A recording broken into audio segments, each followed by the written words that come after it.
Parasite বা পরজীবী বলতে আমরা কোনো প্রাণী বা গাছকে বুঝি যা অন্যের সাহায্য নিয়ে বেঁচে থাকে। আজকে আমরা মানুষরূপী কিছু পরজীবীর কাহিনী দেখতে চলেছি। ছবিটার নাম প্যারাসাইট, যা 2019 সালে মুক্তির পর বিভিন্ন আন্তর্জাতিক পুরস্কার পেয়েছে। এর IMDb রেটিং হলো 8.6। তাহলে চলুন দেখে আসি এক পরজীবী পরিবারের কাহিনী এবং পরিণতি কি হয়েছিল। ছবির শুরুতে আমরা দেখতে পাই এক নিম্নবিত্ত শ্রেণী পরিবারের চিত্র, যেখানে তারা বাবা মা এবং এক ছেলে ও মেয়ে বেসমেন্টে থাকতো, যেখানে নেটওয়ার্কও ঠিক মতো পাওয়া যেত না। তারা পিৎজা ডেলিভারির বক্স বানিয়ে সংসার চালাতো। এমনই অভাব ছিল। একদিন ওই বাসার ছেলের এক বন্ধু আসে তাদের বাসায়। সে একটি বড় পাথর নিয়ে আসে এবং বলে তার দাদা এই পাথরটি তাদেরকে পাঠিয়েছে। এই পাথরটি যার বাসায় থাকে তার ভাগ্য পরিবর্তন হয়। যখন ওই ছেলেটিও তার বন্ধু কথা বলছে, তার বন্ধুটি তাকে বলে, আমি একটি ধনী পরিবারের টিউশনি করাই, কিন্তু কিছুদিনের জন্য আমি অন্য একটি শহরে যাচ্ছি।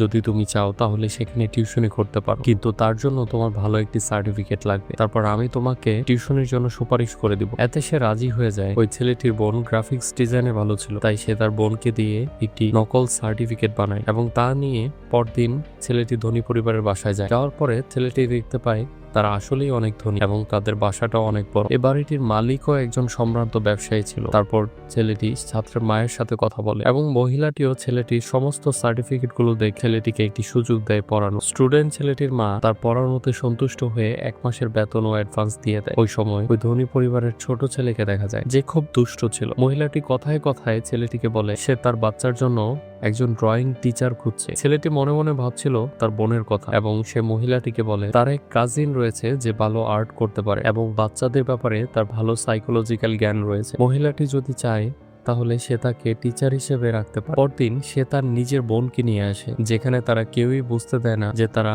আপন ভাই বোন। এদিকে ছেলেটি ওই বাড়ির মেয়েকে পড়ানোর সাথে সাথে তাকে পটাচ্ছিল এবং মেয়েটিরও তাকে ভালো লাগতে শুরু করে। এদিকে ছেলের বোনটি, যাকে কাজিন বলে এ বাসায় নিয়ে এসেছে, সেও তার কাজ শুরু করে দেয়। বাচ্চাটির মা যখন তার কাজিনকে নিয়ে বাচ্চাটির রুমে নিয়ে আসে, মেয়েটি বলে আমাদেরকে একা ছেড়ে দিন, আপনি বাইরে গিয়ে বসুন। পরক্ষণেই দেখা যায় যে বাচ্চাটি কথা শুনতো না, সে মন দিয়ে পড়ছে। মেয়েটি হয়তো কিছু একটা করেছে যাতে বাচ্চাটি কথা শুনতে বাধ্য হয়। যাই হোক, তার মাও এত খুশি। মেয়েটি বাচ্চার মাকে বাচ্চা সম্পর্কে কিছু কথা বলে যা বাচ্চাটির সাথে মিলে যায়। এতেও তার মা অবাক হয় এবং তাকে একটা ভালো শিক্ষিকা ভাবতে শুরু করে। এদিকে রাতে বাড়ির মালিক মহিলাটির হাজবেন্ড এসে উপস্থিত। মহিলাটিকে নতুন টিচারের সাথে তাকে পরিচয় করিয়ে দেয়। উনি ভদ্রতার খাতিরে ড্রাইভারকে বলে টিচারকে বাসা পর্যন্ত নামিয়ে দিতে। গাড়ি দিয়ে যাওয়ার সময় মেয়েটি ভাবতে থাকে কিভাবে তাদের বাবাকেও এই পরিবারের সাথে যুক্ত করা যায়। সে ড্রাইভারকে বলে তাকে ট্রেন স্টেশন পর্যন্ত নামিয়ে দিতে এবং নেমে যাওয়ার আগে সে তার পেনটি খুলে গাড়িতে ফেলে আসে, যাতে তার মালিক ড্রাইভারকে খারাপ ভাব। পরে যখন বাড়ির মালিক এটা গাড়ির মধ্যে দেখতে পায়, তখন সে ভাবতে থাকে তার ড্রাইভার হয়তো কোনো মেয়ের সাথে খারাপ কাজ করেছে বা ওই টিচারের সাথে কিছু একটা করেছে। মালিকটি বাসায় এসে তার ওয়াইফকে সব খুলে বলে। পরে রাতে মহিলাটি তার ছেলের টিচারকে যখন জিজ্ঞেস করে যে গত রাতে কিছু খারাপ কিছু হয়েছে কিনা বা ড্রাইভার তার সাথে কিছু করেছে কিনা, মেয়েটি অস্বীকার করে এবং মালিকটিও ড্রাইভারকে চাকরিচ্যুত করে দেয়। এদিকে ছেলেটি তার বাবাকে দামি গাড়ির সব ফাংশন বোঝানোর জন্য একটি গাড়ির শোরুমে নিয়ে যায়, কারণ আগেই টিচার ছেলেটি বাড়ির মালিকের কাছে তার বাবার ব্যাপারে সুপারিশ করে রেখেছিল যে তার এক পরিচিত লোক আছে যে ভালো ড্রাইভিং করতে পারে। এখানে দেখা যায় পরে ওই গরিব লোকটি কোটটাই পরে বাড়ির মালিকের সাথে দেখা করতে যায়। তার মালিকটি লোকটিকে নতুন ড্রাইভার হিসেবে নিয়োগ দিয়ে দেয়। এখন শুধুমাত্র বাকি আছে তাদের মা, ভাই, বোন এবং তাদের বাবা। এইবার ভাবতে থাকে কিভাবে বাড়ির ওই মহিলা কর্মীকে ছাঁটাই করে তাদের মাকে ওই বাড়িতে ঢুকানো যায়। মহিলা বুয়ার একটি ফলের উপরের পাউডার জাতীয় অংশের প্রতি অ্যালার্জি ছিল। তার সংস্পর্শে আসলেই মহিলাটি হাঁচি কাশি শুরু হয়ে যেত। তাই ছেলেটি একদিন সুযোগ বুঝে ওই মহিলাটির উপরে তা ছুঁড়ে মারে। মহিলাটি যখন হসপিটালে ডক্টরের কাছে দেখাতে যায়, তখন সেখানে সুযোগ বুঝে তার বাবা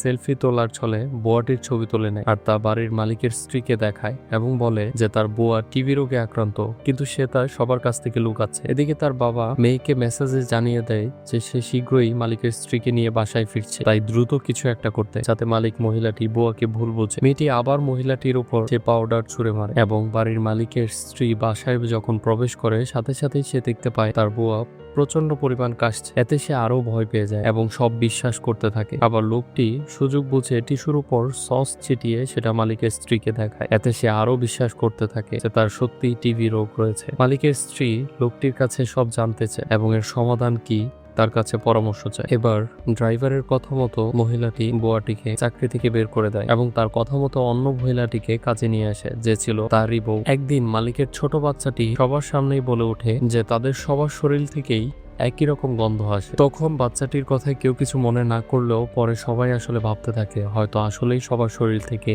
একই গন্ধ আসে। একদিন বাড়ির মালিক তার পরিবারকে নিয়ে ঘুরতে যায়, বলে সে ওই দিন ফিরবে না। এই সুযোগে সবাই বাড়িতে চলে আসে। গরিব পরিবারটি নিজের মতো করে আরামায়েশে দিন কাটাতে থাকে। রাতে তারা পার্টি করতে থাকে। সবাই যে তারা একই পরিবারের এটা এখনো এই বাড়ির কেউই জানেন। আর তারা সবাইকে এক এক করে তাড়িয়েছে এবং বিভিন্ন পদে তারাই জুড়ে বসেছে। রাতে পার্টি করার সময় ওই আগের বুয়াটি আবার আসে। বুয়াটি অনুরোধ করতে থাকে ভিতরে ঢোকার জন্য। সে বলে তার গুরুত্বপূর্ণ কিছু জিনিস ফেলে গেছে। বর্তমান বুয়াটি প্রথমে রাজি না হলেও পরে তাকে ঢুকতে দেয়। বুয়াটি এসে একটি আলমারি সরাতে থাকে। সরছিল না দেখে বর্তমান বুয়াটিও তাকে সাহায্য করতে থাকে। পরক্ষণে দেখা যায় বেসমেন্টে একটা সুড়ঙ্গের মতো জায়গায় বুয়াটি প্রবেশ করছে। এখানে গিয়ে দেখা যায় আগের বুয়াটি একজন লোককে খাবার খাওয়াচ্ছে, যে আগে থেকে এখানে ছিল, এবং বলে এটা তার হাজবেন্ড। সে যদি উপরে যায় তাহলে পুলিশ তাকে গ্রেফতার করবে, তাই তাকে অনেকদিন ধরেই নিচে লুকিয়ে রেখেছে। আগের বুয়াটি বর্তমান বুয়াকে অনুরোধ করে তার হাজবেন্ডকে মাঝে মাঝে খাবার দিতে এবং এর জন্য তাকে কিছু টাকাও সাথে। এই কথাগুলো যখন আড়াল থেকে বাবা ও ছেলে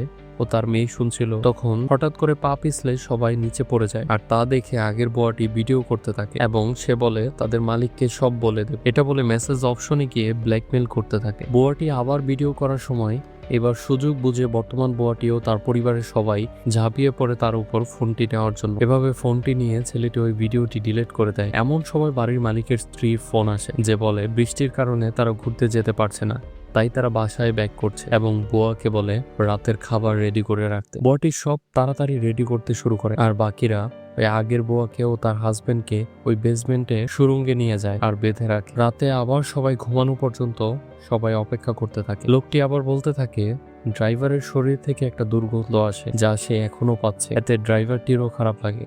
সবাই ঘুমিয়ে পড়লে তারা এক এক করে বেরিয়ে যায়। যেহেতু বৃষ্টি হচ্ছিল, তারা এসে দেখে তাদের বাড়ি বৃষ্টিতে তলিয়ে গেছে। তারা জরুরি কিছু জিনিসপত্র নিয়ে সেখান থেকে বেরিয়ে পড়ে এবং একটি স্টেডিয়ামে রাত কাটায়, যেখানে তাদের মতো আরো অনেকেই ছিল। বাড়ির মালিকের স্ত্রী মেয়েকে ফোন দিয়ে বলে তার মেয়ের জন্মদিন, সে যেন আসে আর তার সাথে যেন তার কাজিনকেও নিয়ে আসে। মালিকের স্ত্রী যখন বাসায় ফিরতে থাকে গাড়িতে করে, মহিলাটিও লোকটির দুর্গন্ধ পায় আর নাক চেপে ধরে। এভাবে লোকটি এবার বিব্রত হয়। এদিকে তাদের টিচার ছেলেটি ওই বেসমেন্টে যায় কি অবস্থা তা জানার জন্য। সে গিয়ে দেখে আগের বুয়াটি মৃত্যুবরণ করেছে। এই সময় সুযোগ বুঝে আগের বুয়াটির হাজবেন্ড তাকে মারার জন্য তার উপর ঝাঁপিয়ে পড়ে এবং তাকে মারতে আসে তারই পাথর দিয়ে। তারপর দেখা যায় ওই লোকটি ওই জন্মদিনের পার্টিতে এসে পড়ে একটি ছুরি নিয়ে। লোকটি প্রথমেই ছুরি দিয়ে ওই টিচার মেয়েটিকে হত্যা করে। এতে তার মা ও বাবা এবার এগিয়ে আসে আর সবাই বুঝতে পারে যে এটা তাদেরই মেয়ে। এগুলো দেখে বাড়ির ছোট বাচ্চা ছেলেটি অজ্ঞান হয়ে যায়। বাড়ির মালিকটি ড্রাইভারের কাছে এসে গাড়ির চাবি চায় তার বাচ্চাকে হসপিটালে নিয়ে যাওয়ার জন্য। চাবিটি নেওয়ার সময় মালিকটি আবার সেই দুর্গন্ধ পায় আর নাক চেপে ধরে। এবার ড্রাইভারটি রেগে যায়, এটাতে তার খারাপ লাগে। সে একরকম ঘৃণা থেকে তার মালিককেও হত্যা করে। পরে দেখানো হয় ওই টিচার ছেলেটি হাসপাতালে, সে মানসিক ভারসাম্য হারিয়ে ফেলেছে আর তাদের মেয়ে মারা গেছে। তাদের আদালতে বিচার হয় কিন্তু তেমন কোনো শাস্তি দেওয়া হয় না। পরে দেখা যায় ওই বাড়িটিতে অন্য একটি পরিবার এসেছে। আগের পরিবার বাড়িটি বিক্রি করে দিয়ে চলে যায় আর টিচার ছেলেটি